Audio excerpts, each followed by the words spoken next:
과거부터 한반도 전역에 자생하고 있던 인삼은 지난 약 2000년 동안 한반도의 주요한 수출품이었습니다.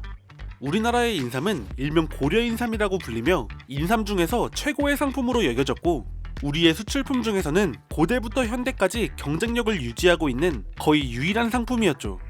최근에도 한국에 방문한 관광객들이 두 번째로 많이 사간 것이 인삼 제품인 것을 보면 과거 고려인삼의 이름이 아직까지도 이어져 오고 있다고 볼 수 있겠습니다. 그렇다면 우리나라의 인삼은 도대체 과거에 어느 정도로 유명했던 것일까요? 이번 영상에서는 과거 고려인삼의 그 엄청난 위상에 대해 한번 알아보겠습니다. 인삼은 기원전 1세기부터 한반도와 만주의 주요 산물 중 하나였습니다. 이때는 아직 교역품으로는 크게 주목받지 못했습니다. 4세기에서 5세기쯤에는 고구려 백제 신라 3국 모두 인삼을 생산하고 중국에 수출했고, 중국은 본격적으로 한반도의 인삼을 접하기 시작했습니다. 처음에는 중국 내에서 생산된 산서성의 인삼을 더 높게 쳐줬지만 100여 년이 지나 6세기에 접어들자 그들도 슬슬 한반도의 인삼이 더 뛰어나다는 것을 눈치채기 시작합니다. 중국 의학기술이 발달하면서 이 고려인삼을 먹여보니까 산서성 인삼과 비교해봤을 때 약효가 훨씬 좋았던 것입니다. 두 인삼이 질적으로 확연한 차이가 있던 것이죠. 이 시기부터 고려인삼에 대한 명성이 본격적으로 퍼지기 시작합니다.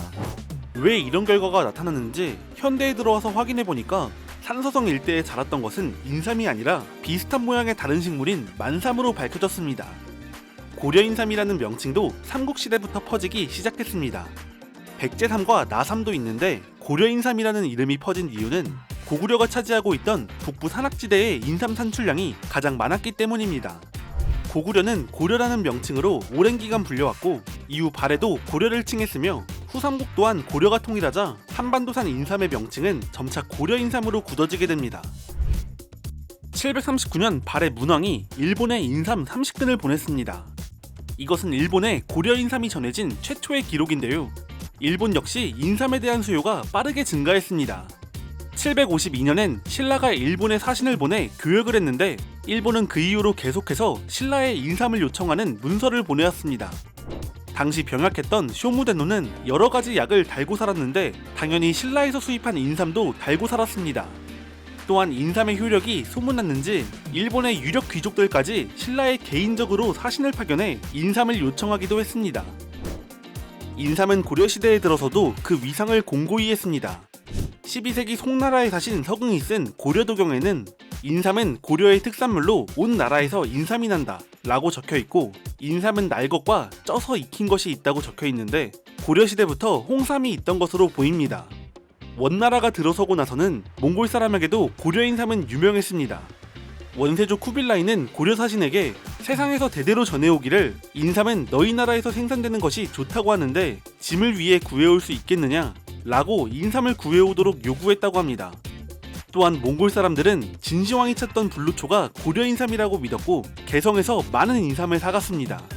고려시대에는 전반적으로 고려인삼의 수출액이 눈에 띄게 증가하는 한편 왕실 재정 충당을 위해 과도하게 인삼을 증발했으며 원나라 황실에 보낼 인삼을 전국 각지에서 마구 거두어들이는 등의 문제로 인삼의 생산량이 줄어들기도 했습니다. 이렇게 고려인삼은 삼국시대부터 고려시대까지 주변국들의 인기를 끌었는데요. 하지만 그 인기는 이제 막 시작된 것에 불과했습니다. 조선시대에 들며 조공체제 아래의 외교관계가 정착되자 고려 인삼의 명성은 더욱 올랐습니다. 명나라에선 황실에 바치는 인삼을 무조건 고려 인삼으로 하라고 했을 정도였죠.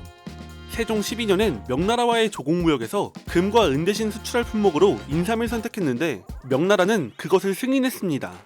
양국 무역에서 인삼의 위치는 금, 은과 같은 위치에 놓여있던 것입니다. 또한 조선은 명나라와 마찰이 있을 때마다 특별 사신을 통해 인삼을 선물하기도 했는데, 이렇게 조공으로 명나라에 수출된 인삼은 황실과 최고의 귀족층에게 분배되었습니다.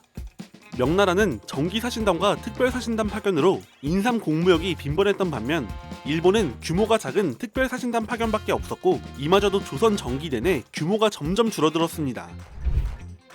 중국과 일본 모두 공무역을 통해 인삼이 유통됐지만 이런 제한적인 규모만으론 늘어나는 인삼 수요를 감당할 수 없었습니다.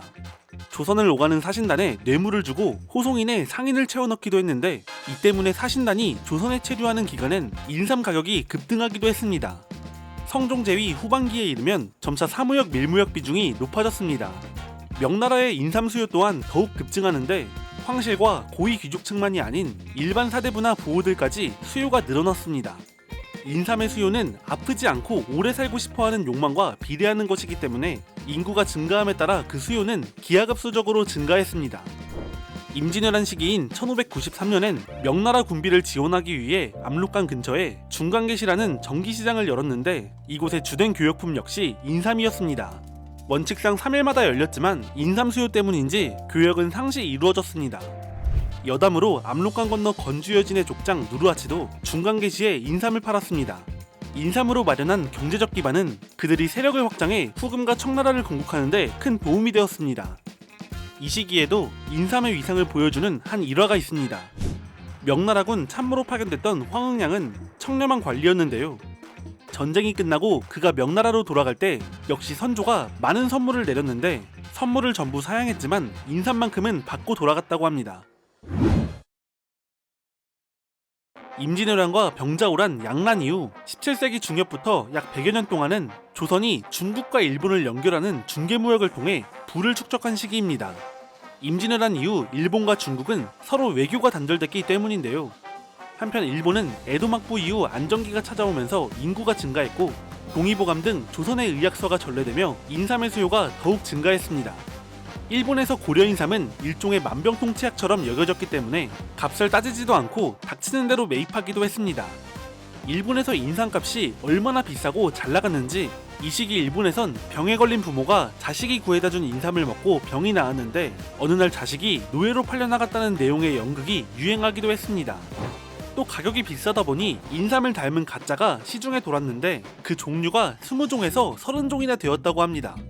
이 가짜는 도라지인 경우는 매우 양호한 경우로 대부분은 녹초였다고 합니다. 일본은 인삼 거래용 은을 따로 만들기도 했는데요. 기존 일본에서 쓰던 순도 30% 은화 대신 만들어낸 순도 80%의 인삼대 왕고은이라는 은화였습니다. 일본과의 무역 전성기 때 일본이 인삼 대금으로 조선에 지불한 은이 연간 11톤 정도였는데, 이는 당시 일본의 연간 은 생산량의 70%에 육박하는 규모였습니다.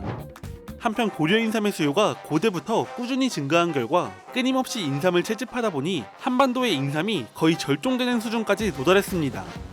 인삼 풍기 현상이 심해지자 상인들은 인삼을 밭에서 재배하는 것을 시도했고, 언제 성공했는지는 알 수 없으나 18세기 중엽에는 가삼이라고 부른 밭인삼의 재배가 전국적으로 확대되었습니다.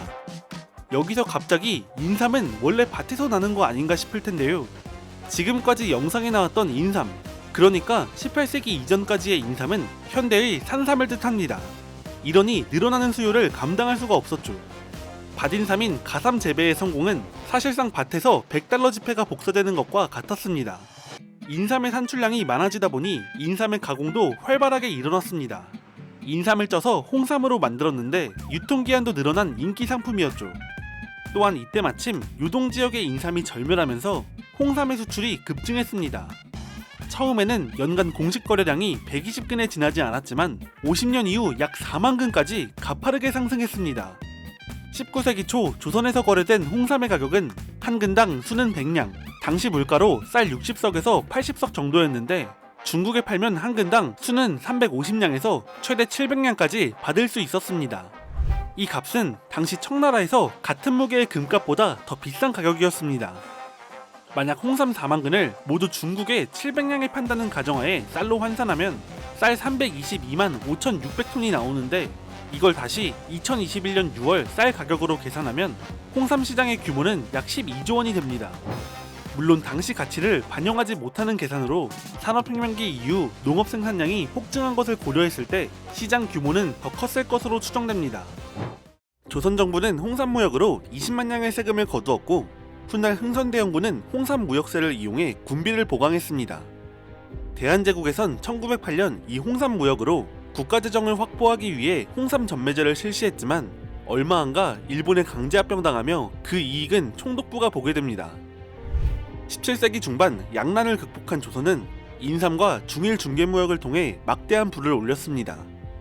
이 기간 조선의 인구는 2배 가까이 증가했고 종전의 실물 경제에서 화폐 경제로의 이행이 완료되었습니다. 약 200여 년간 인삼과 그 가공식품은 조선 경제에 매우 크게 기여했고 전쟁으로 피폐해진 조선을 회복시켰으며 이후 성장을 견인했습니다. 인삼은 사람뿐만 아니라 양난 이후의 조선을 치료했습니다.